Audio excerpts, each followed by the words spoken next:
Every so often, we have the feeling that we have been here before. We have a thought, we're in a place, and we say, this feels right to me. Where do those feelings come from? Where do those thoughts come from?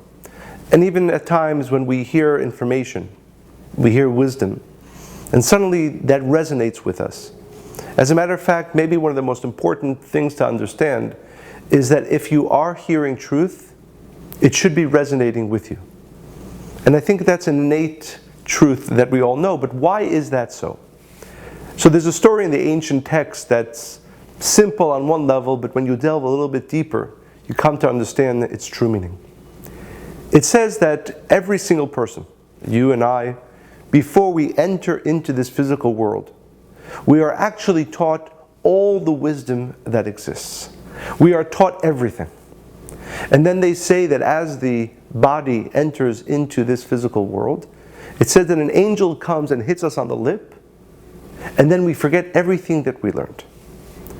That story seems very strange to begin with, but also, if we are going to eventually forget everything, what is the purpose of learning it? What is the purpose of receiving that information, that wisdom to begin with?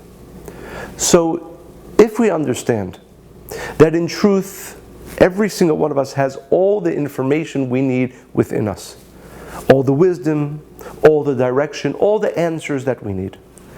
And really the purpose of life, and even the attainment of wisdom or gaining more information, it's not about going outside of myself to get something that I do not innately have, but rather it's about discovering that which I already have within me. And that's how we understand the concept of the soul. The soul has within it all the wisdom, all the information, all the direction that every single one of us needs for our own life. The only problem is that we are not always connected to our essence. We're not always connected to our soul. And therefore, really the purpose of what we call the spiritual study or the spiritual work is to remove those layers, what we call the shells, that hide our true essence, our true wisdom, our true understanding from ourselves. We say that when we act in ways that are positive, in ways of sharing, in ways of doing good for others, and we refrain from acting in ways that are selfish, that do harm to ourselves and do harm to others, what we actually do is reveal and make us more connected to our soul. If you're truly growing spiritually, it means that you become more and more aware. The direction that you need becomes clearer and clearer for you, but not really from an external place, but from a greater and deeper connection to your essence and to your soul. And therefore it says in the ancient text that before we come into this world, we are taught all that there is to know. We are given all the wisdom of the world, because that is true.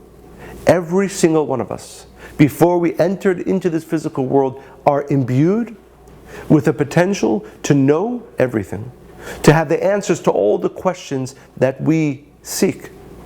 That is why so often you hear something and it resonates with you. That is because you are being reawakened to a truth that you know inside. That is why sometimes you'll meet somebody and that person resonates with you, because your soul knows that this person is important to you, that this person can assist you. And that therefore is really the purpose of life. The purpose of life is rediscovering the great strength, the great wisdom, the answers to all the questions that you have, that all reside here within you. And therefore the thought that I have to go outside of myself for answers, I have to go outside of myself for direction, that's only because we haven't yet discovered who we are. But if we are clear to this point, every single one of us, I and you, have all the wisdom, all the strength, all the direction that we need within us, and our purpose in life is to discover that, to reveal that, to uncover that.